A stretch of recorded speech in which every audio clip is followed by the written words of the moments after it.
Meu nome é Luiz Antônio de Oliveira, pesquisador do INPA, Instituto Nacional de Pesquisa da Amazônia, trabalho em Manaus desde 1977.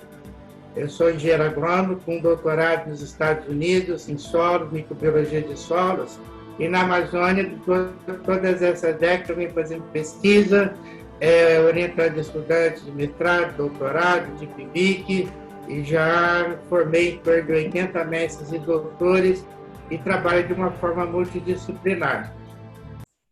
O título da minha palestra é Preservar a Floresta Amazônica para evitar que seus recursos genéticos com uma finalidade biotecnológica sejam perdidos.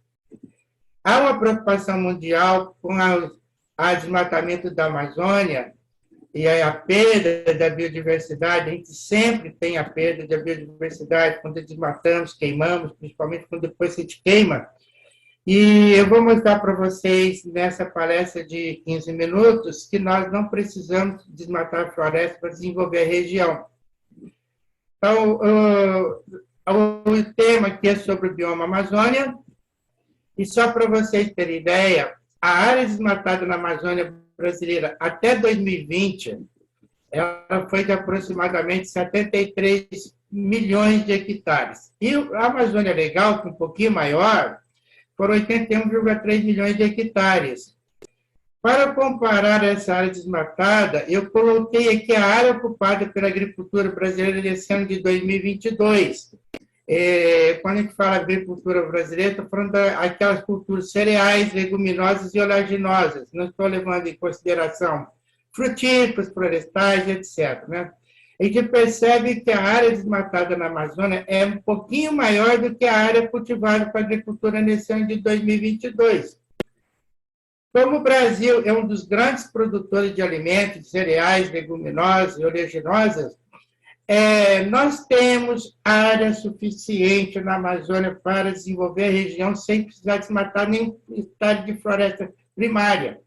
Nós podemos usar essas áreas já desmatadas, alteradas, algumas já degradadas, recuperar essas áreas e produzir frutíferas, plantas medicinais, plantas florestais, madeiras, etc. Evidentemente que nós não vamos plantar soja nem trigo aqui na região amazônica, mas nós podemos explorar outras espécies que estão mais adaptadas às condições regionais. Então, se nós não precisamos desmatar a floresta, nós podemos deixar total as florestas intactas como fonte de recursos genéticos e recuperando as áreas já alteradas pelas ações antrópicas. Aqui tem um exemplo de como essas plantas da Amazônia elas têm certa importância, utilidade para os seres humanos. Um trabalho publicado em 2021 na PLOS ONE mostrou que 84% das plantas arbóreas da Amazônia são úteis aos seres humanos. É claro que esse artigo não mostrou também os animais, os micro-organismos, mas evidentemente que nós temos também animais e micro-organismos com importância muito grande aqui na Amazônia, importância ecológica e econômica. E eu acredito que, com o avanço da ciência, nós vamos perceber que 100% das espécies biológicas do planeta, elas têm alguma utilidade econômica, ecológica, isso daí o tempo vai dizer, certo? Então, veja que 84% já é um índice muito elevado. Então, nós temos que realmente preservar a floresta para aproveitar esse potencial de recursos genéticos de uma forma inteligente, conhecendo melhor cada espécie, sabendo quais são as limitações, quais são os gargalos nas cadeias produtivas para que a gente possa aproveitar de uma forma sustentável, racional. Só para vocês terem ideia, esse trabalho aqui do Zabert de 2005 estimou que tem 40 a 50 mil espécies vegetais superiores na Amazônia. Alguns autores chegam a falar que tem talvez 200 mil espécies. Então, são estimativas. E quando a gente analisa taxonomicamente, hoje em dia, a gente não analisa apenas a parte fenotípica da planta. Nós analisamos também os componentes químicos, isso é um avanço da tecnologia. E o que diferencia uma espécie biológica das outras Teoricamente, uma espécie é diferente de todas as outras porque ela tem pelo menos um componente químico que é o único dela, ou às vezes um grupo de componentes químicos que apenas ela tem. Evidentemente que um dia nós vamos encontrar que todas as espécies de um determinado gênero, ela tem as mesmas substâncias químicas, mas em constituições diferentes. Mas, por outro lado, a gente pode encontrar uma espécie única que ela tem, às vezes, um grupo de componentes químicos que é apenas dela. Então, vamos considerar aí uma média de um componente químico único para cada espécie biológica, para a gente trabalhar com raciocínio lógico. Então, quando a gente analisa as 40, 50 mil espécies vegetais, nós temos que entender que quando essa planta está se desenvolvendo, esses componentes que estão sendo sintetizados, tem uma enzima que produz, que ela consegue produzir esse componente químico. Por outro lado, quando o indivíduo de uma determinada espécie biológica morre, há necessidade de decomposição, degradar esses componentes químicos, para poder realmente fazer a reciclagem. Então, nós precisamos de pelo menos duas enzimas para cada espécie biológica, uma para sintetizar os componentes químicos e outra para degradar os componentes químicos. Então, no caso das espécies vegetais superiores, teoricamente teria de 80 a 100 mil enzimas diferentes, teoricamente, né? E se nós considerarmos, então, os micro-organismos que estão já em associação com essas espécies de plantas, nós temos fungos endofíticos, nós temos bactérias, fungos rizosféricos que correm nas raízes, nós temos micro-organismos benéficos, temos os patogênicos, eles também têm enzimas específicas. Quantas enzimas diferentes teríamos, então, nesses micro-organismos? Veja como é que o potencial enzimático do ecossistema amazônico ele começa a aumentar de uma forma drástica, bem elevada. E quando as folhas de cada espécie vegetal caem no solo, na camada de liteira, a floresta amazônica ela tem, às vezes, mais de 300 espécies lenhosas por hectare. Geralmente é mais de 230, aquelas sendo intactas.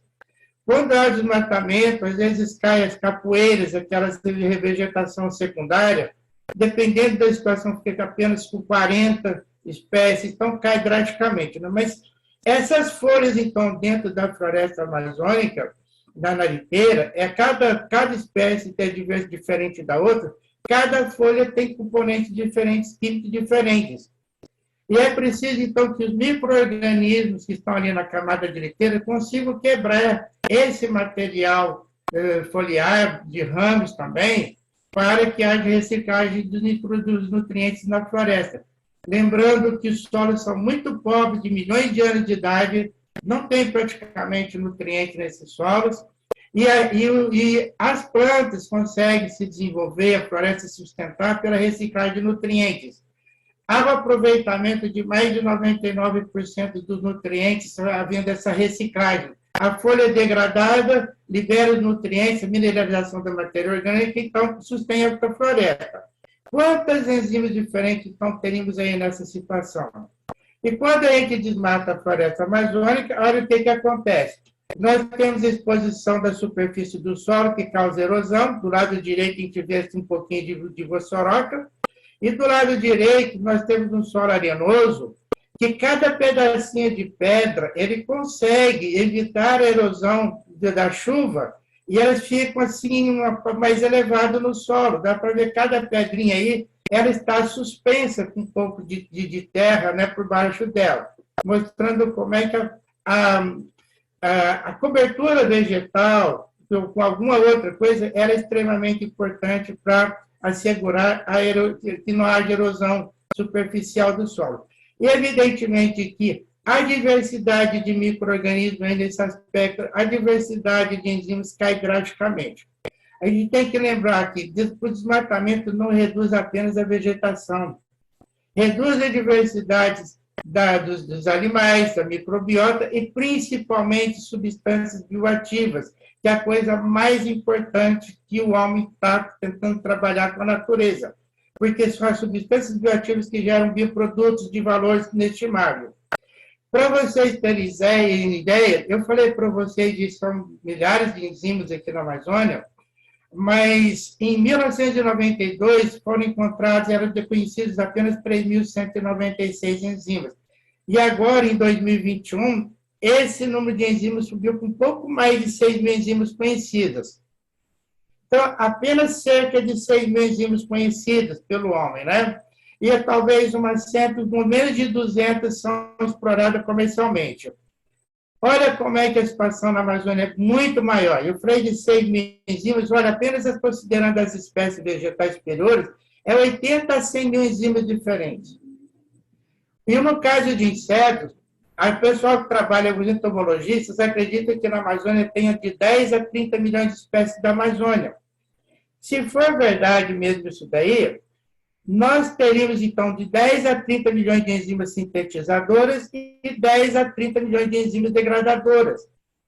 Sintetizadoras quando o inseto está se desenvolvendo e degradadoras quando ele morre. Então, nós teríamos entre 20 a 70 milhões de enzimas, considerando apenas espécies de insetos na Amazônia. Lembrando que apenas cerca de 6.000 são conhecidas e apenas umas 200 são exploradas comercialmente. Veja o potencial astronômico que nós temos, então, na Amazônia, quando se compara apenas enzimas, né? Então, a biodiversidade da Amazônia tem um grande interesse internacional exatamente por causa desse valor futuro. Há uma necessidade também da necessidade prementes mundiais de novos produtos, e os bioprodutos dessa região poderão resultar em dezenas ou centenas de bilhões de dólares por ano para nós. É por isso que a gente tem que preservar ela.